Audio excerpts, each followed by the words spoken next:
Hello and welcome. These are horse racing selections for Friday, the 25th of October. I am Flatcap Callum and I'm hoping you are all very, very well. Right, Friday, bit of deja vu. Third day in a row, I've got 6 selections. Staking plan is going to be like it was 2 days ago, where I've got one horse on its own, single, first up, bigger price. And then we're going to go for the 5-horse bet. I can assure you there is no UK all weather in my selections for Friday. I didn't like Wolverhampton, which is often the case. So we've got round the houses. We've got 3 Doncaster, 1 Newbury, 1 Dundalk, not a handicap, and 1 Cheltenham. That is the plan. £15. It's entirely up to you what you do. If it goes wrong again Friday, I will consider lowering my subscription fees. just finding it very irritating. I appreciate a lot of other people will also be finding it irritating. So let's do the review.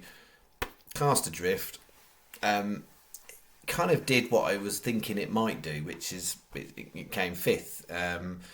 I mean, market expectations, I think, would have had it 7th, I think. And actually the night before were probably 8th or 9th, 10th, maybe something like that, because quite a few of the bigger ones went out. But yeah, there was too good to stop it getting a place, so no good. And then the all-weather ones just started slow, and Callum Rodriguez just let it hang out the back and then just never got involved, let them get away from a strange ride.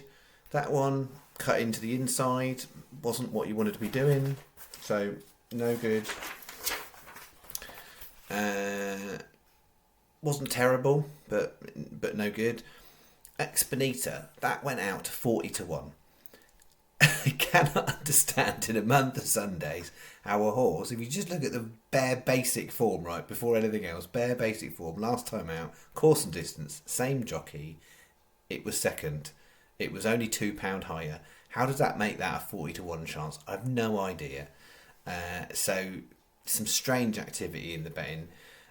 So that wasn't good enough, and that wasn't good enough too. So we lost the full 17 quid. It's not been great.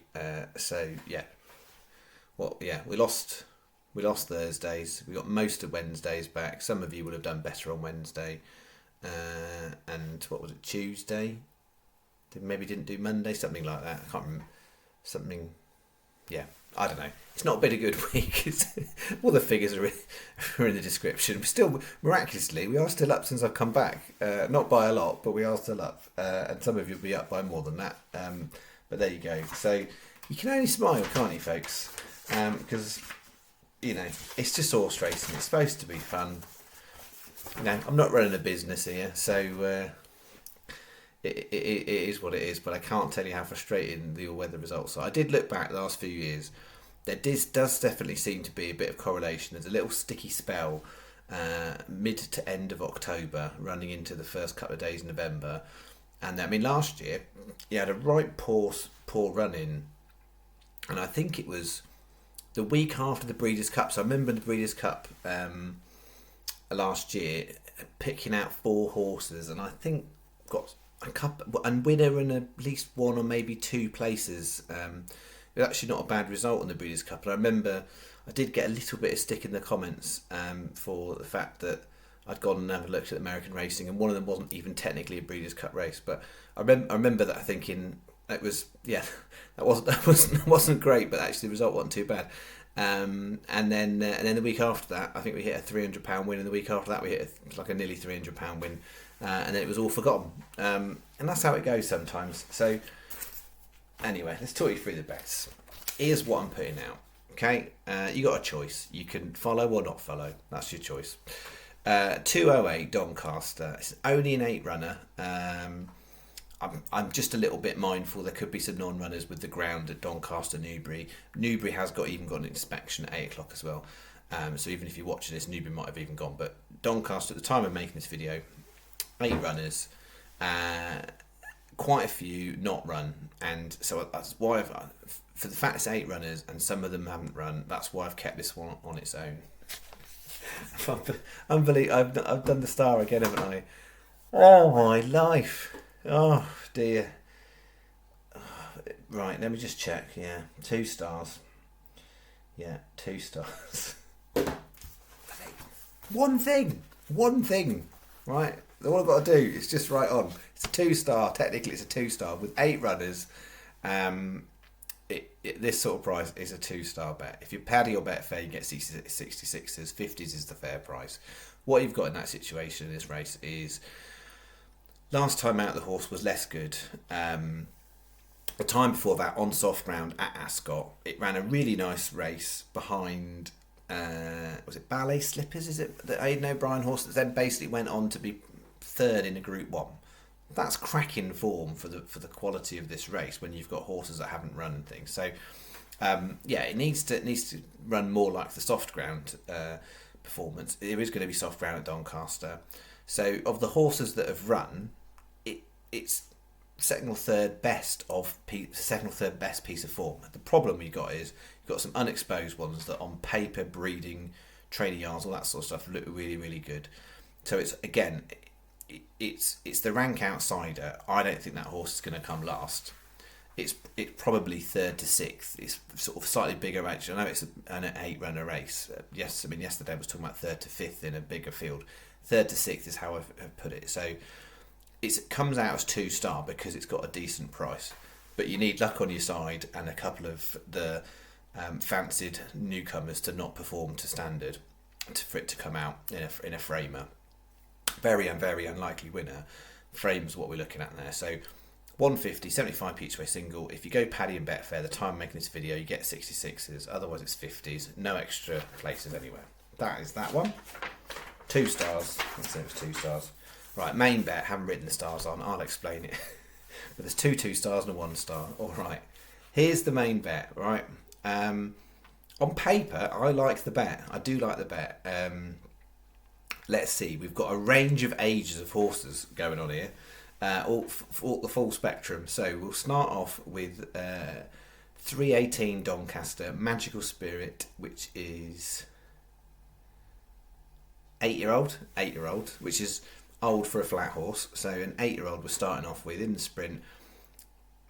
It's not very complicated to sort of see what the attraction is with that horse. It's got a brilliant record over course and distance on soft ground.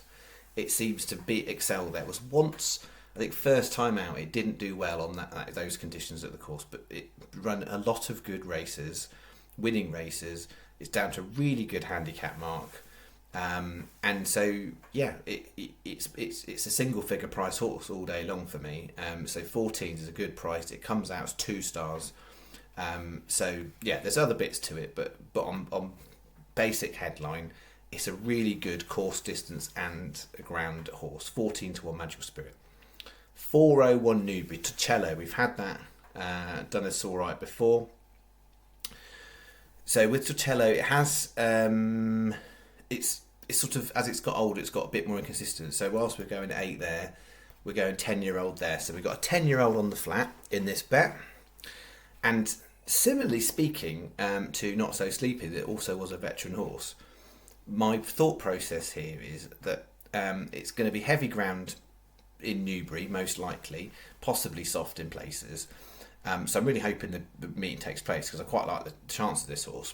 It only comes out 1 star on the rating, but there's lots to be interested about with it. So I think it probably would get the uncontested lead. When you look through all the other horses in the race, the one I think is likely to be closest to it is Ithaca's Something. My brain is telling me that's one of the second, third favourite. But you could get an uncontested lead. Get an uncontested lead on heavy ground over middle distance at Newbury. It might be hard to catch. That's what Not So Sleepy did. First week I was back on the channel. So could it pull off that? Potentially. If you look at the history of the horse, it loves a muddy ground. So you're going to get that, absolutely. If you want to go really archive here, right? So we've got Alicia. Is it Alicia? remember her name, Alicia Whittington, I think that's something like that. Alicia, if you're watching, I'm sorry if I've got your name quite a little bit wrong there. Anyway, what I was about to say is very complimentary. Not a prolific jockey in terms of, but doesn't get brilliant opportunities. 5 years ago, 5.5 years ago, she rode this horse, Marlin 2, dodgy ground, so a little bit shorter, at Newbury from the front. Nothing got past her. So can she repeat the trick over 5 years later on the same horse? Now it's a 10-year-old over a couple of furlongs more. I think mile and a half to mile 6 is the optimum for the horse. So yeah, I think it was 2 miles last time, and it ran a reasonable enough race. So yeah, there's other bits in there again, but that's some headlines for you. And then we're going Cheltenham. I've got a horse at Cheltenham in the novice hurdle race. It's the 4:10 Clunenra.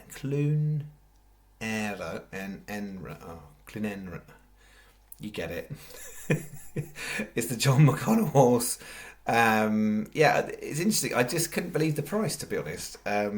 It's certainly not a worldie, I don't think, that horse at all. But when I looked through the form, I had it very, very solidly third best. Not too much behind the front two. I think the front two in the market, the right front two, that should be third favourite to me. Yeah, it's run 2 decent enough races. You know, it is a filly. Mare, and running with boys again. So there's a little bit of a question mark about that. But on terms of what it's done, how it's performed, it's the third best horse. It should be about 8 or 9 to 1. It's not that price, so it was worth taking each way. You have to step up a bit to get its head in front, but I think it could well be competitive. We'll see. Then the 5:25 Doncaster, possibly a bit of a roguey, but again, it's a 10-year-old. So we've got an 8-year-old and a 10-year-old and a 10-year-old in the flat, including there is 5, for those who love the ages. And I should say as well, Magical Spirit is the 2-star, 1-star. Clunaire is a 2-star. Tiger Jet's a 1-star. That's another horse that likes it soft, which is going to get Doncaster. Optimum distance, 100% is 10 furlongs for the horse. It's not shown much in the last few runnings, but it's not had optimum conditions. So we're taking a little bit of a chance on it. It's a 10-year-old. Can it bounce back? Because from a handicap point of view, taking into the fact it'll probably lost a bit of edge from the age decline, it's still well handicapped off that mark. So I can absolutely see that running a decent enough race to get in the top 4. It's a good enough price at 28s. You can get 33s if you're quick enough on it.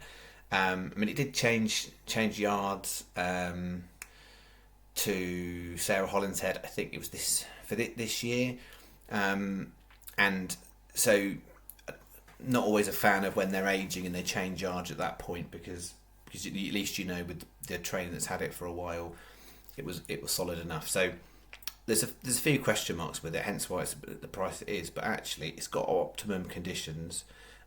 So we'll take ourselves a chance on that one, and then we're going to finish with one horse at Dundalk in the Group 3.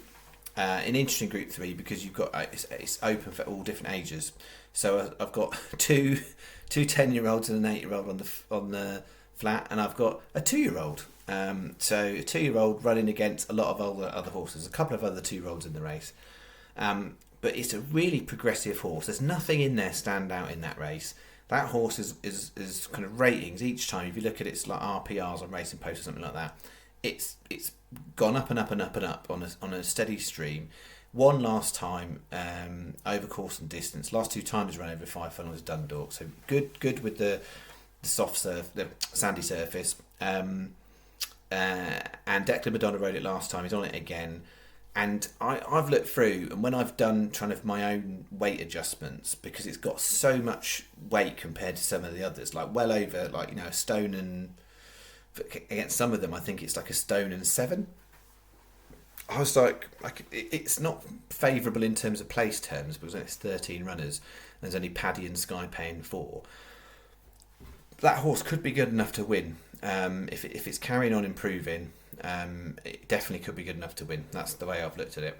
So we've got 10 times 20p win doubles, 10 times 15p each way trebles, 5 times 15p each way fourfold, a 25p each way fivefold, 3 times 75p each way singles, that's Torcello, Clunera and Tiger Jet.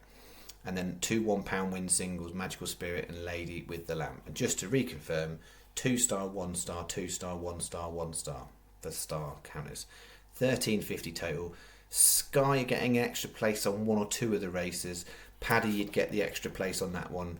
I'll only be taking 3 places for the channel, unless in the morning 365 do that thing that they do where they add on an extra place after everybody else does. So yeah, if it comes down to the end of the day and Paddy and Sky and 365 are all 4 place in, then we'll take the 4th place on that one for stats.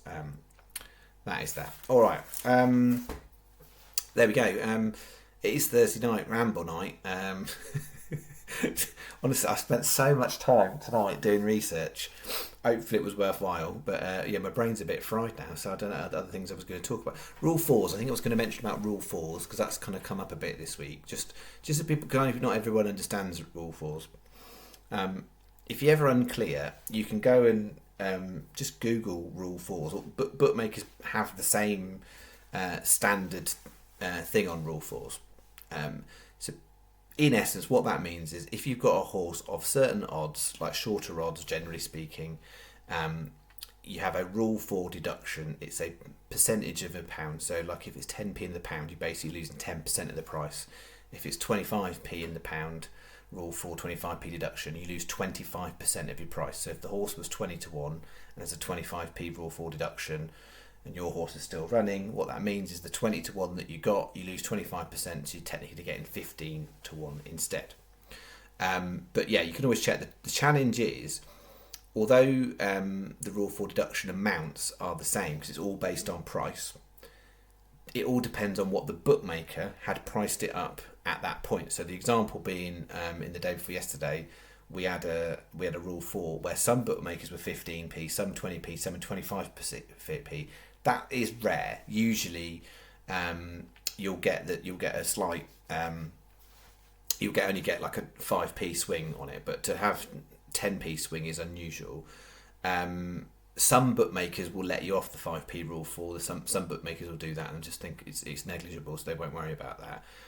The challenge is, and some of you will find this, it depends on what bookmaker you use to how clear the Rule 4 amount is. So something like a Paddy Power, it's nice and clear. You can see what the Rule 4 is before the race is even run, what Rule 4 you're going to get on that race. There are other bookmakers where actually it's really hard to tell. If you go and look at your kind of like your bet settled, it might say Rule 4 but won't actually tell you what the amount is. So that gets really annoying, because personally then, I can work it out usually, but I usually go and calculate it. And so, yeah, it can be a bit annoying. Certainly for the channel, if I'm recording stats, it can be a bit annoying. But I'd always go and use a bet calculator. If you just Google free bet calculator, if you've never used that before, it's a brilliant tool. I use it all the time for all sorts of things, from calculating what I'm doing. I calculate that out of interest. All we need, 3rd place, 5 lots of 3rd place. That's all we'd want. 800 quid we'd have back there, unless there's any Rule 4s. But 800 quid for 5 3rd places, that's all we want. Alright, that's what we're looking for. Don't even need a winner, just 5 3rd places. I'll take that, thanks very much. But yeah, things like that I use to calculate what the place returns are. Because some of what I'm doing in terms of when I'm working out bet configuration is working out what the return is and the percentage return is. I won't bore you with all the maths and stuff I'm going there. But free bet calculators are quite helpful. So, as an example, right, and I appreciate math isn't everyone's gig. If you're ever unsure, like let's imagine the horse is 18 to 1 and there was a 15p Rule 4 deduction. This is the way I would do it. Take 18, divide it by 100, times it by 85. You get that figure, so whatever it might be. Hang on. Let's do it live on my calculator. I don't know if I can show you my calculator, but so 18s divided by 100 is 0.18. Times it by 85, you get 15.3. That would be 15.3 to 1.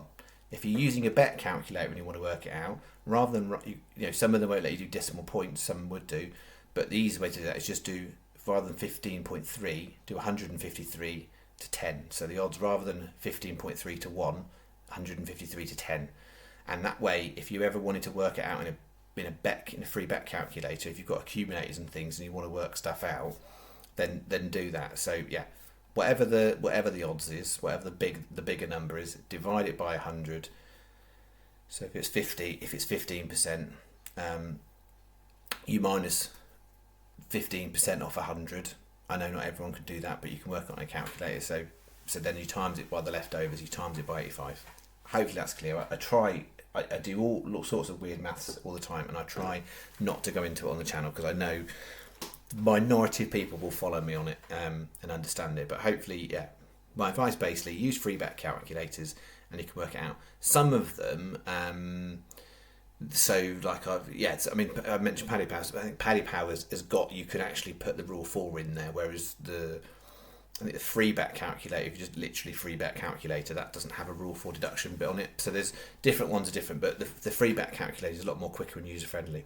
There are some free bet calculators that can do rule 4s automatically for you. And if you're using a free bet calculator, it's always helpful to make sure you clock whether it's quarter of the odds, fifth of the odds, because it does make a difference when it's calculating up at the end. So whether your horse is quarter or fifth. Okay, speaking of quarter and fifth, I was going to talk about that as well, actually. So, interesting, I went to Kempton Wednesday night, and I was paying attention to the rails bookmakers, all 7 of them. Clearly a bit of a thankless task at a cold October on a Wednesday night in Kempton. But yeah, just really interesting because, back in the day, the rails bookmakers ruled the betting market, and obviously in the advent of online betting and stuff, it's all changed it all. But it's interesting how many people actually use rails bookmakers, because you kind of think you want to be a benefit of going, right? And it is interesting what's happening in the racing industry. Because on the side, I think I paid £7.80 for a pint. £7.80 for a pint. I'm not at Cheltenham. I'm at Kempton on a Wednesday night. So, that's a lot more than you'd pay in a pub. I mean, appreciate you might pay that in a pub in London, but that's not going to entice groups of people to want to go and have a bunch of pints. That's kind of like, £7.80 for a pint. I mean, I was driving 1 pint, 1 Coke, 1 hot chocolate, just to be clear. Also had some macaroni cheese with some pulled pork on. It was all right. Anyway, getting back to rails bookmakers. There you go. This is the Thursday ramble you wanted, right? Rails bookmakers. Yeah. What I was getting to the point was, it's not like they make it like you're getting a better deal there, right? It's so tight. So there was a race, Kempton. I think it was it 6 running. It was 6 runners. And there was a 1 to 14 favourite that won. That was the SP 1 to 14 favourite, and the second favourite was 13 to 2, clear second favourite. It was second, and that 13 to 2 favourite had fluctuated in the market through the day. It was about 7s the night before. I'd seen it go up 9s at the biggest, and it went back down again. On the rails, 7 bookmakers. There was only 3 of them you could actually do each way. Only 3 did each way.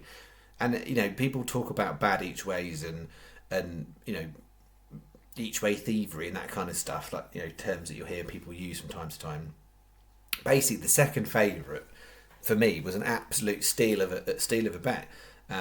Even at SP 13 to 2, quarter of the odds, so a quarter of you were going to get a lot better return betting that 13 to 2 each way to come second than you would the 1 to 14 favourite. Much better return. So there was no value in betting the favourite at that price. But on the rails bookmakers, only 3 of them went each way. So 4 of them went win only market. This is if ever people are ever in doubt about how sort of what people talk about bad each ways, the ones that went win only market were offering you 12 to 1 on the horse, because actually the odds of it winning were more realistic to 10 or 12. The bookies that were each way were offering 4 or 5 to 1 on the rails. SP was 13 to 2. Terrible. Like, I know they've got to make a living, but it's not if the only people there are sort of people who are kind of impulse bettors, or people who don't understand, or owners just having a quick go or whatever. If there's anyone actually genuinely wanting to have a bit of a bet and take on the bookmakers, no way. Like, literally, there's no way I would have a bet on the rails bookmakers. If you're getting 13 to 2 online each way. Why would you bet 4 5 to 1 on the rail, and then but in places, so 4 to 1 was the lowest, but there was a bookie paying 12 to 1 for the win part of it. So a lot of what you find in each way races is the value is the place terms, not the win bit. So that's ultimately part of what my betting strategy is about. It's about stringing together place value.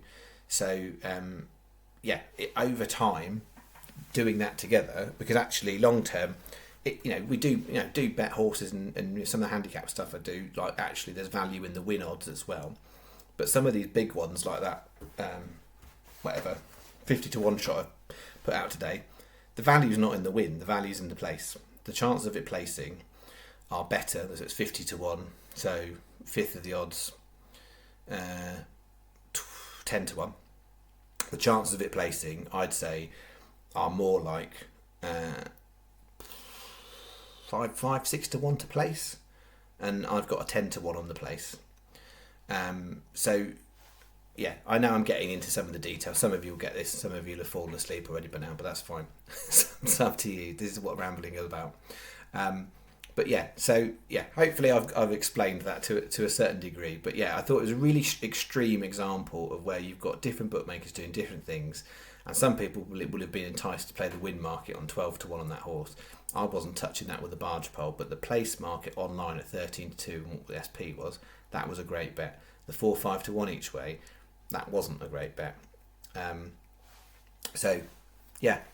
But I mean, I don't know. I'm not a rules bookmaker, a rails bookmaker, never have been, wouldn't choose to be, and I think it's a very, very hard gig. But yeah, I mean, they're not. The bar at the racecourse didn't make me want to buy a drink, and the bookmakers didn't want to make me have a bet there. So other than going to watch the racing,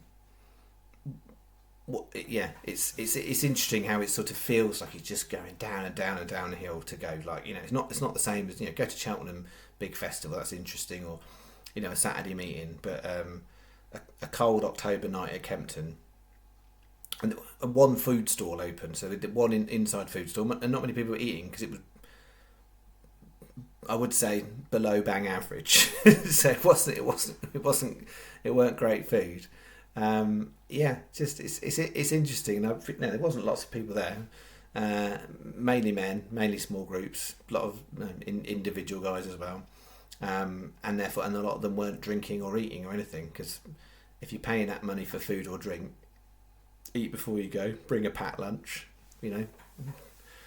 Well, there was probably some people I didn't even notice with like Transformer lunch boxes and stuff like in the back, with the little apple juice cartons and Clingfield sandwiches and stuff they brought. Because do that on the sly, contraband. I don't know if security would have taken your Transformer lunchbox off you. Maybe I'll try that next time. Care Bears flask, whatever. Anyway, some of those references are helpful for some. Some of you will just be like, it's probably late. Probably finish the video and go to bed. So that's what I'll do. You've had your ramble. All right. Let's hope we get something better on Friday. I'm happy with all the angles I'm playing with all those horses, and I guess it's different sometimes when I'm playing the all-weather, because I'm playing a numbers game sometimes in there. Whereas, I've always been happy with the picks I've got on the all-weather, but I'm happy with Friday's bet. Let's see. Couple of winners, 3 places. Is that too much to ask? 5 places on the main bet. Whew. There we go. All right. Have a good Friday. I'll be back for the Tipster League. It's the last October Tipster League, so you've got one chance to get on top. Otherwise, Ali Akbar will be the October champion. Can anyone take his crown? Is it Stephen Taylor? He's £1.50 behind. All right. Thank you very much. Have a good one. Bye-bye.